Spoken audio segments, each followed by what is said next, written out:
Hello students, a pleasant morning. How are you? I hope you all are fine.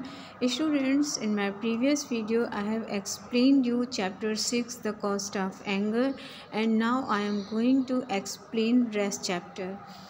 One day the boy's father saw him sitting by the pond, sad and silent. एक दिन बच्चे के father ने देखा कि उसके वो दुखी और शांत होकर के तालाब के किनारे बैठा है. He went up to him, वो उसके पास गए. My anger has taken my pond away, said the boy. उस बच्चे ने कहा कि मेरे गुस्से ने मेरे तालाब को मुझसे दूर कर दिया. His father nodded, उसके पापा ने सिर हिलाया. If you want your pond back, अगर तुम चाहते हो कि तुम्हारा तालाब वापस मिल जाए, why don't you control your anger? तो तुम अपने गुस्से पे कंट्रोल क्यों नहीं करते हो? In fact, why don't you remove one stone every time you control your anger? said the father. पापा ने कहा कि in fact, रियल में तुम ऐसा क्यों नहीं करते कि एक एक स्टोन तालाब में से रिमूव करो.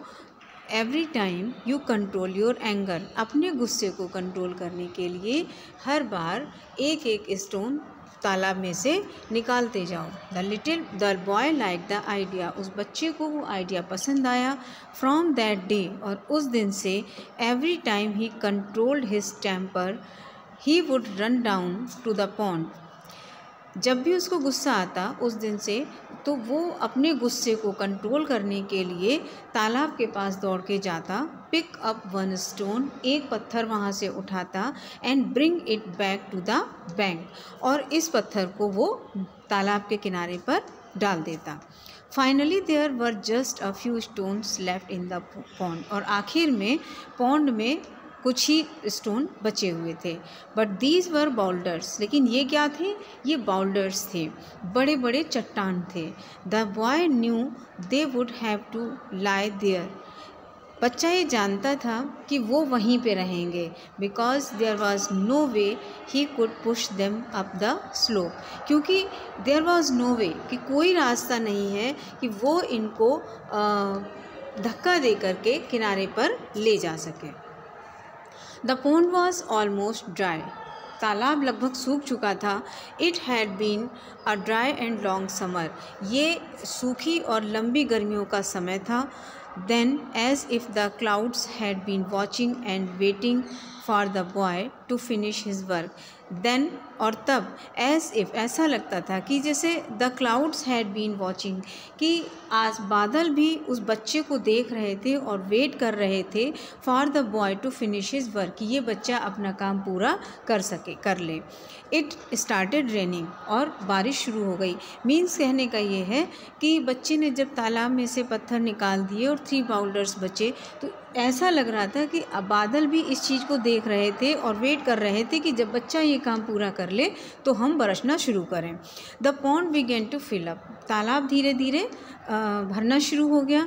The frogs jumped in croaked with joy, मेंढक तालाब में कूदने लगे और क्रॉकिंग करने लगे, खुशी से टर टर करने लगे. Birds flew down from the trees to splash around the puddles near the pond, चिड़ियाँ थी पेड़ों पर से नीचे उड़ करके आती. Splash around the puddles near the pond, और तालाब के किनारे जो पडल्स पड़े हुए थे उनमें छप छप करती थी.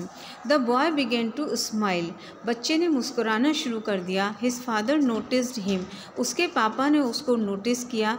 And came and stand with him, उसके पास आए और खड़े होकर के उसके पास खड़े हो गए. You work hard to get your pond back, he said, father ने उससे कहा कि तुमने अपने तालाब को वापस पाने के लिए बहुत मेहनत की है. His son reply surprise him, his sons, और उस मतलब बच्चे के जवाब ने फादर को आश्चर्यचकित कर दिया. I didn't get all of it back, I didn't, मैंने इसको पूरी तरह से वापस नहीं पाया है, मतलब मैं ये तालाब जैसा पहले था बिल्कुल उसी तरह से मुझे वापस नहीं मिला है.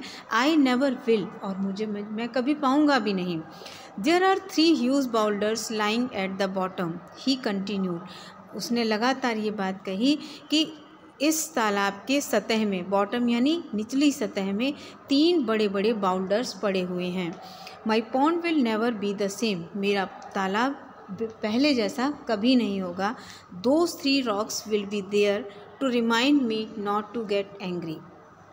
3 रॉक्स, वो जो 3 रॉक्स सतह में पड़े हुए हैं, वो हमेशा मुझे ये रिमाइंड कराने के लिए हैं कि not to be get angry, कि हमें कभी गुस्सा नहीं करना है।